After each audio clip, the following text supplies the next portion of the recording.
Boogeyman Ben.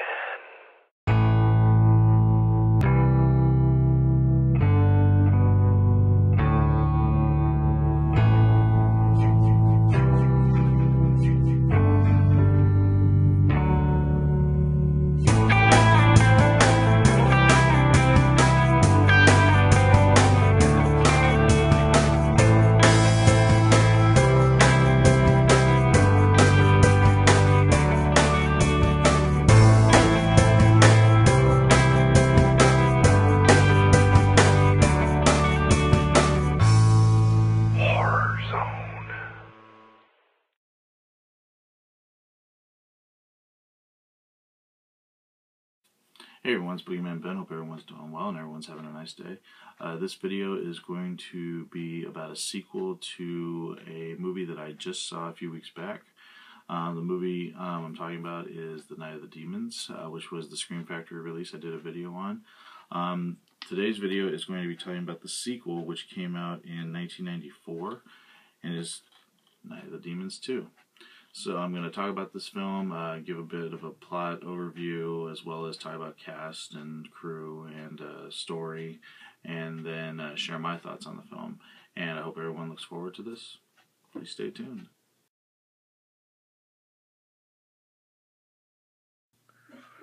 For years, Hull House has sat in eerie silence. Tales of a haunted past have turned into gory jokes, and no one really believes anything ever happened. But a special anniversary date is approaching, and unknown to the local high school students, a horror fest is in the works. While most of the students at St. Rita's High School are excited about the official Halloween dance, Shirley Finnerty intends to party elsewhere. She and her rebellious cohorts are planning a wilder party at the abandoned haunted mansion. They want fun, now they're in for a hell-raising party of their lives. The movie stars Christy Harris as Bibby, Darren Heems as Z-Boy, Robert J. as Perry, Merle Kennedy as Mouse, Rick Peters as Rick, Jennifer Rhodes as Sister Gloria, Christine Taylor as Terry, and returns Amelia Kincaid as Angela from the original film. The movie was directed by Brian Trenchard Smith.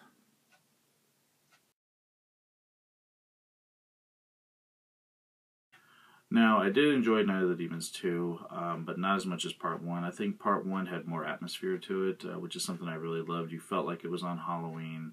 I felt like the director of the original just gave it there was more of a sense of style to it, whereas Smith, who directed this film, it just felt like it didn't feel like Halloween. It didn't feel like the season of Halloween. The other problem with this film is that they reused shots from the original Night of the Demons movie that were actually in the film. So there's a couple scenes where Angela's coming down like a hallway in the original film where she's chasing people, and in this film they reused that exact shot.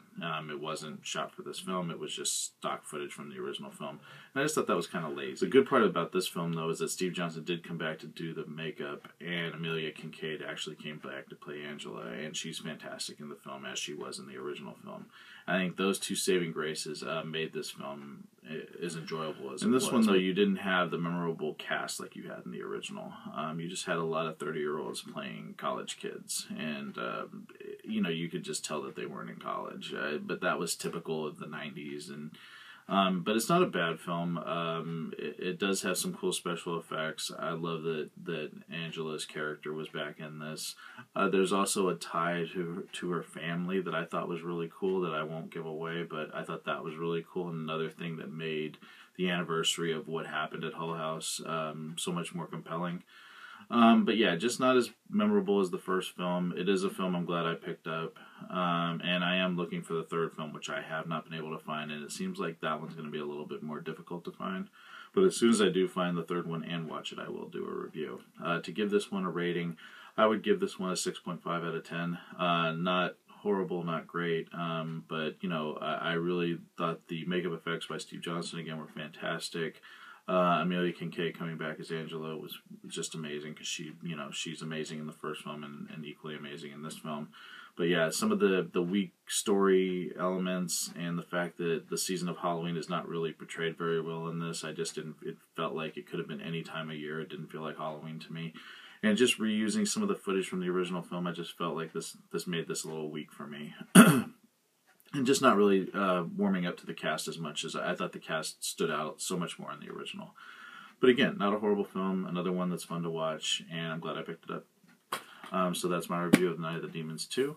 If you've seen the film, please tell me your thoughts on it, and thanks so much for watching, and I hope everyone has a great day, and stay tuned for some more videos coming soon. Thanks so much. Take it easy.